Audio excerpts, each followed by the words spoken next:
정부 10분 인터뷰. 네, 화제 이슈를 콕 짚어보는 10분 인터뷰 시간입니다. 2013년 때의 일입니다.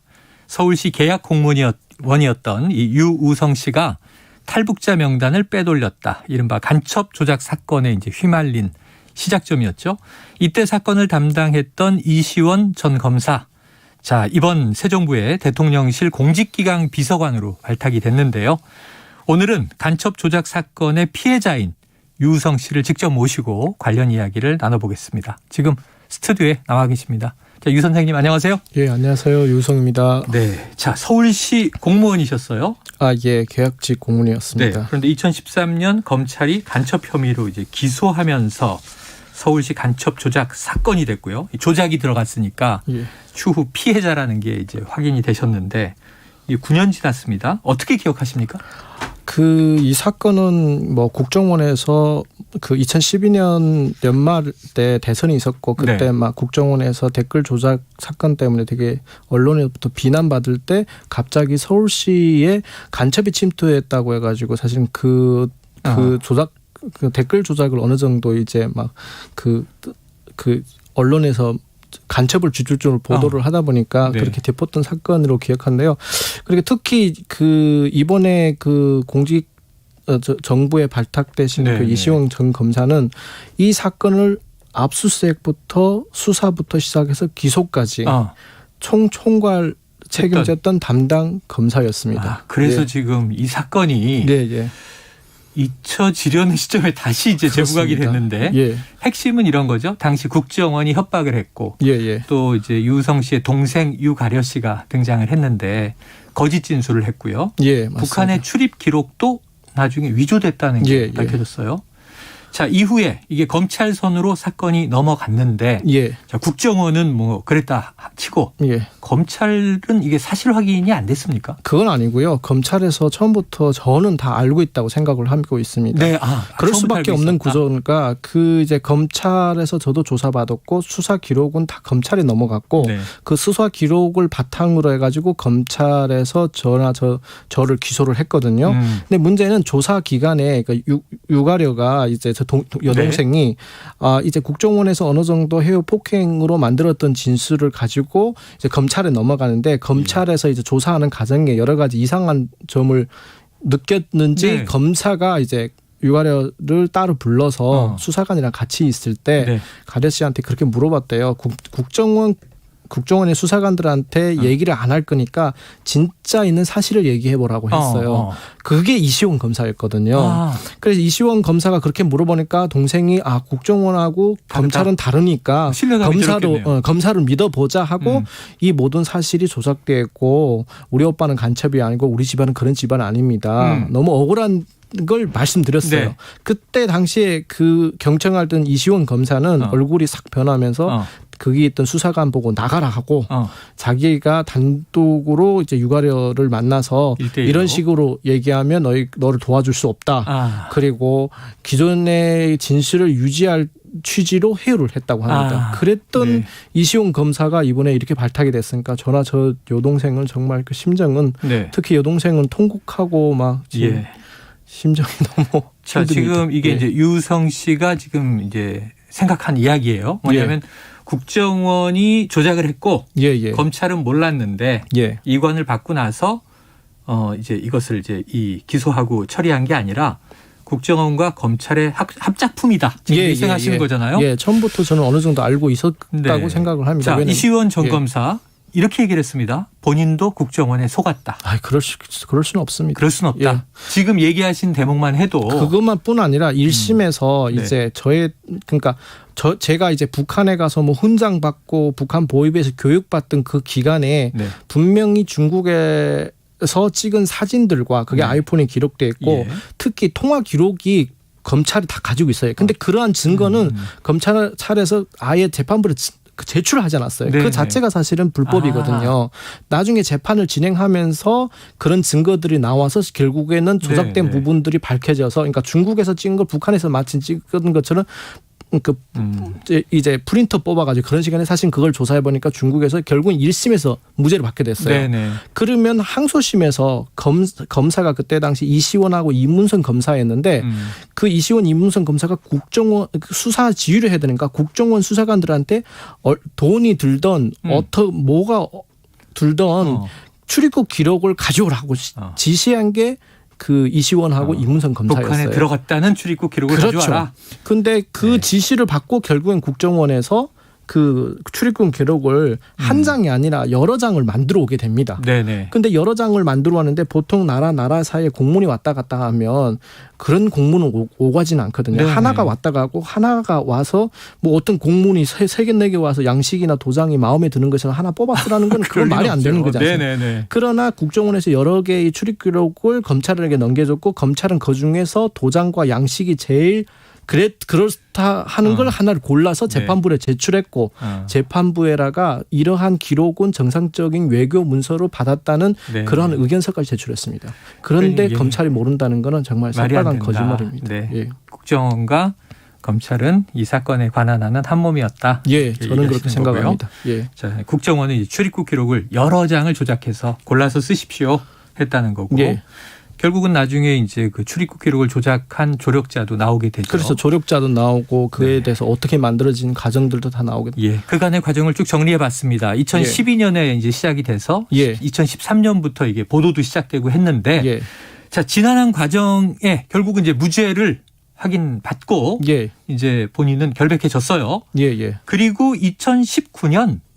불과 뭐 횟수로는 얼마 안 됐죠. 그렇죠. 문무일 검찰총장의 사과를 받았죠. 예, 그거는 이제 저희들 검찰을 이시원 이문선 그 관련된 조사된 검사들을 검찰에 막 고소를 했어요. 사실 경찰에도 고소하고 검찰에도 고소했는데 경찰에 고소해도 검찰에서 자료를 가져가고 그러니까 결국에는 검찰 손에 넘어갔는데 검찰에서는 제대로 된 조사를 하지 않고 결국에는 불기소 처분을 했어요.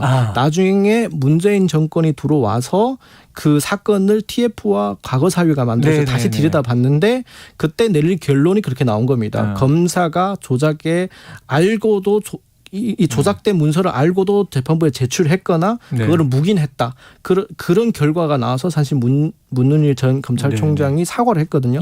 저희들은 당연히 검찰총장이 사과를 했으니까 관련된 그 이제 검사들이 처벌을 받을 줄 알았어요. 그런데 검찰에서는 그 사건을 처음에 언론에서 조명받을 때는 조사하는 척 하다가 수사한다고 하다가 그 언론에서 더 이상 관심을 가지 않고 다른 이슈가 터질 때 그걸 슬그머니 그냥 저거 불기소 처분해버리더라고요. 근데 우리는 지금 그 이시원 이문선 대한 부분을 다시 공소처에다가 고소를 하려고 해도 검찰에서 너무 시간 끌기를 오래 가지고 있어서 이게 공소시효가 끝나서 처벌을 할 수가 없게 됐습니다. 공소시효가 끝났다. 자, 그러면 지금 문무일 검찰총장이 당시 사과했다는 건 검찰 조직의 수장이니까 검찰 조직이 우리 유 씨 남매분들에게 잘못한 것을 진심으로 사과한다. 공식 사과한 건데 이시원 당시 검사 차원의 사과는 따로 있었습니까? 그 이시원 이문선 검사는 사과를 한 적이 없고요. 심지어 재판이 이후에 진행되고 재판에서 증인 책태에서 여러 번 만났거든요. 아주 사과를 단 한 번도 한 적이 없습니다. 자, 그런 이제 과거에 악연이 있습니다. 근데 이번 새 정부 들어와서 이시원 전 검사의 이름을 이제 대통령실 그래서 너무 비서진 이름에서 발견했을 때 그때는 어떠셨어요? 전 너무 놀랐고요. 아는 기자부터 그 올 5일날 어린날에 그 내용을 받았는데 저는 저의 귀와 눈을 진짜 믿을 수가 없었고요. 왜냐하면 과거에 과거 사위에서 이미 유죄된 부분을 밝혔고 검찰은 기소권을 당시에 독점하고 있으니까 제 식구로 감싸느라고 처벌을 안 한 거지 그 사람들이 죄가 없는 건 아니거든요. 그런데도 불구하고 본인들은 그런 부분에 대해서 사과 한마디 없고 반성이 없이 어떻게 자숙을 해야 되는데 지금은 굉장히 큰 로펌에서 잘 나가는 변호사로 일을 하고 있다는 걸 그 후에 들었습니다. 그런데 지금 새 정권이 들어와서 그것도 공직자들을 감독하고 자들을 어떤 그런 부분에서 기강을 확립하는 그런 위치에서 일을 한다니까 이게 무슨 정말 말도 안 되는 일이고 이거는 공직자들을 대놓고 조작을 하라는 건지 그런 의심도 들고요. 참 너무 걱정스러운 결정인 것 같습니다. 보도를 보니까 이 동생 유가려 씨가 통곡했다 이런 사실입니까? 맞습니다. 너무 많이 울었고 동생이 그렇지 않아도 좀 우울증 치료를 받고 있는데 이 소식을 접하고 더 상황이 안 좋아져서 지금은 아무튼 그러고 있습니다. 자, 그러면 지금 이제 이 간첩으로 피의자가 돼서 거의 처벌받을 뻔하다가 피해자로 이제 확인이 된 분이세요. 그럼 이번 인사를 보면서 임명 철회해야 한다고 생각하십니까? 저는 반드시 철회를 해야 되고 왜냐하면 그렇지 않아도 검찰은 자기 식구 감싸기로 국정원 직원들, 국정원 수사관들만 4년씩 막 처벌을 받았거든요. 그러나 검찰들은 누구도 처벌받지 않아서 징계 1개월, 사실 휴가를 1개월 준 거랑 똑같고요. 처벌을 안 했거든요. 그것만 해도 검찰 역사에는 정말 큰 오명을 남겼어요. 나아가서 그 사람이 지금 나라에서 어떤 중책을 맡고 일한다. 이거는 역사적으로 정말 비판받아야 될 일이고요. 정말 큰 오명이라고 생각합니다. 알겠습니다. 자, 앞서서 이제 검찰들의 사과는 없었다. 어떤 처벌도 없었다. 그런데 검사들이 오히려 유우성 씨에 대해서 보복 기소를 했다. 맞습니다. 이건 어떻게 된 겁니까? 그것도 이시원 이문성 검사하고 그 관계 없다고 말할 수는 없는 부분인데요. 저희들이 이제 항소심에서 조작이 밝혀지니까 검사들을 고발을 했어요. 고발을 했고 징계받았어요. 그게 괘씸죄가 걸려서 그러니까 검사들이 다시 저를 4, 5년 전에 이미 자기가 봤을 때 이건 기소할 만한 상황이 아니다 하고 불기소 처분했던 사건을 다시 꺼내 들어서 저를 다시 그 항소심 재판이 끝나서 2주 만에 형사 재판을 다시 세운 겁니다. 2주 만에 다른 건으로 간첩은 아니지만 별건으로 이전에 자기네 다 알고도 있는 사건을 가지고 별건으로 괴롭히려고 그 기소를 했고요. 그때 당시 1심에서는 국민 참여 재판을 진행했는데 대다수 국민들은 저희들이 보복 기소라는 걸 인정하고 공소권 남용을 인정받았어요. 다만 그 1심 재판장님이 재판을 뒤집어서 그때는 유죄를 받았고요. 항소심에 나가서 판사님께서 용기를 내셔서 이건 정확히 보복 기소며 이런 건 공소권 남용이라고 판결문에 정확히 기록했습니다. 어떻게 보게 되면 그 대한민국 역사상 최초의 보복 기소와 공소권 남용 사건입니다. 그 사건이 대법원에서 장장 6년이라는 시간에 걸쳐서 사실은 어떻게 단락이 났는데요. 참 오랜 시간 걸렸죠. 그래서 저희들은 그 보복 기소를 공소권 남용했던 검사와 지휘 라인을 이번에 공수처에 고발하게 됐습니다. 공수처에 고발이 들어간 겁니까? 작년 11월 달에 들어가는데요. 저희들은 금방 저를 그러니까 최초의 우리나라의 보복 기소에 대한 판례가 나왔으니까 이에 기초해가지고 수사가 빨리 진행될 줄 알았는데 공소권을 남용했다는 것을 그런데 뭐 한 6개월 되도록 뭐 고소인 참고인 조사가 이루어지지 않다가 얼마 전에 자동으로 배당돼서 언론에 알려지게 됐습니다. 그래서 제가 느끼기에는 등 떠밀어서 사실은 지금 고소인 조사를 하지 않겠나 하고 생각이 드는데요. 더군다나 제가 지금 고소했던 사람들이 그 검사들이 이두봉 검사를 비롯한 이분들은 지금 현 윤석열 정부의 윤석열 대통령이 측근들입니다. 그래서 사실은 이 조사가 제대로 이루어질지 처벌이 제대로 될지 사실은 저는 의문이 되고 참 걱정이 됩니다. 말씀하신 이제 보복 기소, 공소권 남용으로 이제 이것은 기각이 됐지만, 맞습니다. 지금 다시 공수처에 고소를 하신 고소인 입장이에요. 이두봉 지검장은 차기 검찰청장 후보로도 물망에 오르는 이름입니다. 혹시 아셨습니까? 그런 기사를 한두 건 봤는데요. 저로서는 진짜 충격에 충격이 충격에 또 충격. 공직기강 비서관에 이어서 또 충격이다. 자, 오는 17일에 고소인 조사를 받으신다고. 오늘 17일 오후 2시에 이제 고소인 조사를 바로 다음 주 초인데요. 혹시 어떤 점을 바라십니까? 저는 그 법은 만인한테 다 똑같이 적용된다고 생각합니다.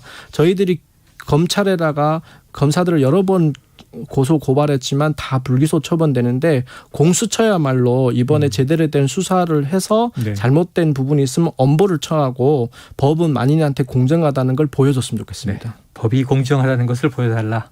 자, 이게 뭐 9년이나 지난 사건이라 지금 모두 끝날 줄 알았어요. 또 2년 전에는 검찰 수장에 사과를 받았고, 근데 아직도 재판 중이라고 들었는데 뭐가 더 남은 건가요? 그 유가려가 최초에 이제 한국에 들어왔을 때 국정원에서 폭행하고 해우 협박했던 최초 수사관들이 재판이 그 이제 공소시효 얼마 안 남은 상태에서 지금 기소돼 있고 네네. 그 재판이 지금 진행 중에 있습니다. 예. 1심 진행 중에 있고 그 외로 별도로 이번에 공수처에 저희들을 고발한 사건이 지금 진행 중에 있습니다. 두 건이 지금 네네. 그동안에 참고인 조사 피해자 조사를 수도 없이 많이 했는데 결국엔 나중에 들어보니까 가해자에 대한 조사는 지명으로 하든지 제대로 이루어지지 않았다는 점에 참담함을 느낍니다. 이걸 제가 이렇게 계속해도 바라는 점이 다시 조작 사건이 없고 이런 피해자 없기를 바라는데 지금 현실에 약간 저는 좀 걱정스럽습니다. 걱정스럽다. 네. 북한 체제가 싫어서 대한민국으로 오셨는데 또 이런 고생을 오랫동안 하고 계십니다. 안타까움이 있네요. 오늘 말씀 잘 들었습니다. 고맙습니다. 감사합니다. 지금까지 과거 서울시 공무원 간첩 조작 사건의 피해자 유우성 씨였습니다.